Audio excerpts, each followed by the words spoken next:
உறவுகளுக்கு அன்பு வணக்கம். 2009 மஹிந்த ராஜபக்ச அரசாங்கமானது புனித தந்ததாது தரிசன நிகழ்வினை ஏற்பாடு செய்திருந்தது. அதற்கு பிறகு 2025 இந்த வருடம் ஏப்ரல் மாதம் 18ஆம் தேதியிலிருந்து 27ஆம் தேதி வரை என்பிபி அரசாங்கமானது இந்த நிகழ்வினை மீண்டும் ஏற்பாடு செய்தது. என்பிபி அரசு முக்கியமாக இந்த நிகழ்வை ஏற்பாடு செய்ததற்கான காரணம், அதன் பின்னணியிலே மிகப்பெரிய ஒரு அரசியல் நகர்வு இருக்கின்றது. அந்த அரசியல் நகர்விலே என்பிபி அரசு வெற்றி கண்டதா என்பது இங்கு நாங்கள் பேசுகின்ற முதல் விடயம். இரண்டாவது, இந்த புனித தந்ததாது என்றால் என்ன, இலங்கைக்கு இது கொண்டு வரப்பட்டதற்கான அந்த வரலாற்று நிகழ்வின் சுவாரஸ்யமான ஒரு நிகழ்வு காத்திருக்கின்றது. எனவே தொடர்ந்து இணைந்திருங்கள். இது உங்கள் சந்திரன் ரிவீல்ஸ். நான் உங்கள் சந்திரன். என்னுடைய வீடியோ பிடித்தவர்கள் மறக்காம சப்ஸ்கிரைப் பண்ணி என்னை சப்போர்ட் பண்ணுங்கள். இந்த ஒரு விஷயமே நான் உங்களிடம் கேட்கின்ற தாழ்மையான வேண்டுகோள். ஓகே, 1989 பிப்ரவரி மாதம் 8ஆம் தேதி தலதா மாளிகைக்கு ஜேவிபி போராட்ட குழுவினால் ஒரு தாக்குதல் சம்பவம் நடத்தப்படுகின்றது.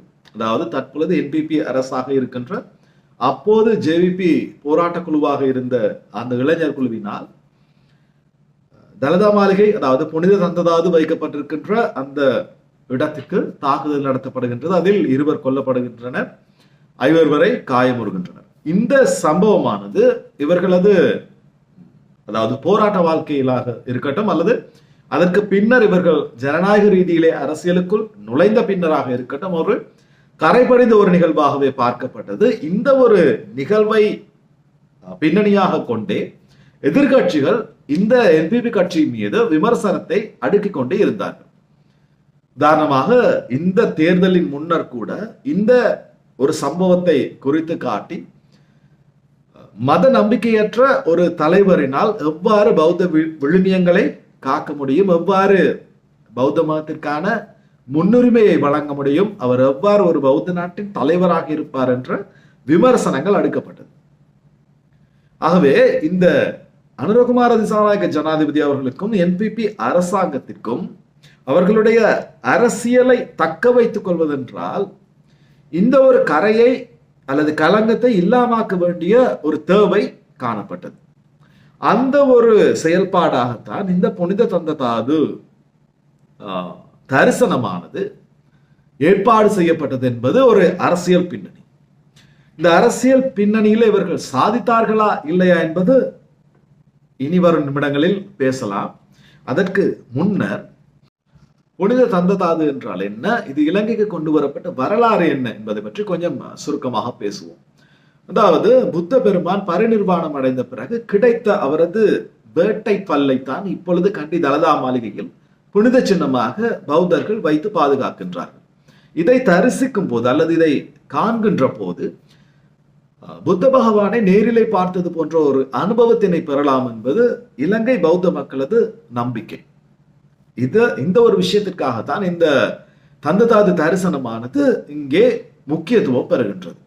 இது எவ்வாறு இலங்கைக்கு வந்து சேர்ந்தது அப்படி என்று பார்க்கும் பொழுது, இந்தியாவில் கலிங்க தேசத்தை ஆண்ட குகசீவன் என்ற மன்னன் கிறிஸ்துவுக்கு பின் 430-50 கால பகுதியிலே தென்னிந்தியாவின் பாண்டிய மன்னர்களின் படையெடுப்புக்கு அஞ்சி தன்னுடைய மகளான ஹேமமாலா, மருமகன் தந்தகுமாரன், இந்த இருவரிடமும் இதை பத்திரமாக கொடுத்து அனுப்புகின்றார், எவ்வாறாவது இலங்கைக்கு கொண்டு போய் சேர்க்கும்படி. காரணம், இலங்கையில் பௌத்த மதம் நன்கு வேரூன்றி இருந்தது. சோ இந்த ஹேமமாலா தன்னுடைய தலைமுடிக்கு பாவிக்கின்ற அந்த ஹேர் கிளிப்புக்குள்ளே வைத்து ஒளித்து இந்த புனித தந்ததாதுவை, அதாவது புத்த பெருமானுடைய இந்த பல்லை இலங்கைக்கு கொண்டு வந்து சேர்க்கின்றார். இந்த புனித பல்லானது அப்பொழுது இலங்கையை ஆண்டு கொண்டிருந்த கிஸ்திரி மேகவர்ணன் என்ற மன்னனினால் பயபக்தியோடு வேண்டப்பட்டு இசுரு முனிய விகாரையிலே வைத்து வணங்கப்படுகின்றது. அதன் பின்னர் சோழர் படையெடுப்பின் போது பொலன்னறுவை, பிறகு தம்பதனிய ராட்சியம், இறுதியாக ஆரியருடைய காலத்தில் 1284 இது மீண்டும் இந்தியாவுக்கே கொண்டு செல்லப்படுகின்றது. இந்த விஷயத்திலே 3ஆம் பராக்கிரமபாகு மன்னன் தலையிட்டு மீண்டும் அதை இலங்கைக்கு கொண்டு வருகின்றார். இவ்வாறு கொண்டு வரப்பட்டது 1500 காலப்பகுதியிலே, 1590 காலப்பகுதியிலே 1ஆம் விமல தர்ம சூரிய மன்னனினால் கண்டி தலதா மாளிகை அமைக்கப்பட்டு வைக்கப்படுகின்றது. அதை தொடர்ந்து இறுதியாக ஸ்ரீ விக்ரமராஜசிங்க மன்னன் வரை இது பாதுகாக்கப்படுகின்றது. இந்த ஒரு விஷயத்திற்கு பிறகு இந்த புனித தந்த தாதுவிற்கும் இலங்கை அரசியலுக்கும் ஒரு பிணைந்த தொடர்பு காணப்படுகின்றது. அதாவது இது போன்ற பௌத்த விழுமியங்களை கட்டி காக்கக்கூடிய ஒரு தலைவர் தான் இதற்கு பிறகும் நாட்டிலே தோன்ற வேண்டும் என்பது இலங்கை பௌத்த மத பற்று உள்ள அல்லது அடிப்படைவாத மக்களின் ஒரு எதிர்பார்ப்பாக இருக்கின்றது. சோ இந்த ஜேவிபி அரசு, மன்னிக்கவும், இந்த என்பிபி அரசு ஜேவிபியாக இருக்கும் போது மேற்கொண்ட இந்த ஒரு தாக்குதலினால் இந்த பௌத்த விழுமியங்களை இவர் காப்பாற்றுவாரா என்ற ஒரு கேள்விக்குறி மக்களிடம் ஏற்கனவே இருந்தது. அதற்கு தூபம் போடுவது போலவே எதிர்கட்சிகளும் விமர்சனங்களை செய்து கொண்டிருந்தது. இப்பொழுது அந்த கலங்கத்தை துடைக்கும் வகையிலே என்பிபி அரசு இந்த நிகழ்வை ஏற்பாடு செய்தது என்பதை இந்த வீடியோவின் ஆரம்பத்திலே நாங்கள் பேசினோம். ஆனால் இந்த நிகழ்விற்கு பின்னரும் எவ்வகையான விமர்சனங்களை அரசு எதிர்கொள்கின்றது என்று சொன்னால், முக்கியமாக இலங்கையிலே இருவர்கள் இருக்கின்றார்கள். இலங்கை அரசியலிலே இவர்கள் இல்லாத ஒரு இனவாதத்தை கூட உருவாக்கி அவர்களது அந்த சொல் வலிமையினால் மக்களுடைய செவிகளுக்கு இலகுவாக பூத்தக்கூடிய இரண்டு அரசியல் ஆளுமைகள் இருக்கின்றது. ஒன்று கலகொடாத்தை ஞானசார தேரர், இரண்டாவது பாட்டலி சம்பிக்க ரணவக். இந்த இருவருமே இனவாதத்தை தூவுவதில் மிக அனுபவம் வாய்ந்த இரண்டு விஷமிகள். இந்த ஞானசார தேரர் என்ன சொல்லியிருந்தார் என்றால், அரசர்களால் அதாவது நடாத்தப்பட்ட இந்த தரிசனமானது ஒரு கோமாளியினால் இப்பொழுது நடத்தப்படுகின்றது. இந்த பாட்டலிக்கு சம்பிக்க ரணவக்க என்ன கூறுகின்றார் என்றால், அதாவது மகாநாயக்க தேரர்களுக்கு ஒரு அன்னதானம் கூட வழங்காத ஒரு நிகழ்வாக இது நடந்து முடிந்தது அப்படி என்று சொல்றார். இவர்கள் இந்த 2009 சிறப்பித்து கூறுகின்றார்கள்.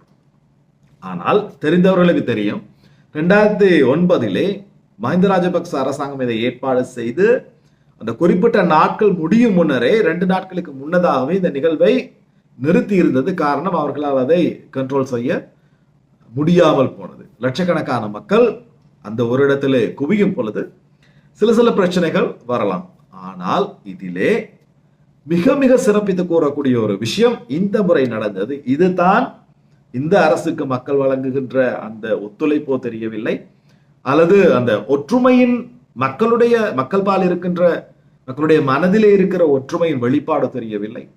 அனைத்து பள்ளிவாசல்களிலும் முஸ்லிம் சகோதரர்கள் இந்த தரிசனத்திற்காக வருகின்ற பௌத்த மக்களுக்கான அனைத்து அடிப்படை தேவைகளையும் பூர்த்தி செய்யும் விதமாக அவர்களது பள்ளிவாசல்கள் 24 மணி நேரமும் திறந்து வைக்கப்பட்டிருந்தது. இது இலங்கை வரலாற்றிலே மிக மிக அரிதாக காணக்கூடிய ஒரு மத நல்லிணக்கத்திற்கான மிக சிறந்த உதாரணமாக இந்த ஒரு விஷயத்தை குறிப்பிடலாம். மத நல்லிணக்கமானது சிங்கள பௌத்த மக்கள் மனதிலும் தமிழ் பேசும் மக்கள் பால் ஏற்பட வேண்டும். இது மிக மிக முக்கியமான ஒரு விடயம். இந்த விடயங்கள் இவ்வாறு இருக்க, ஆள்கின்ற என்பிபி அரசு இலங்கையின் பௌத்த தலைமை பீடங்களுக்கும் பௌத்த மக்களுக்கும் மிக ஆணித்தரமாகவும் அழுத்தம் திருத்தமாகவும் ஒரு விஷயத்தை கூறியிருக்கின்றார்கள்.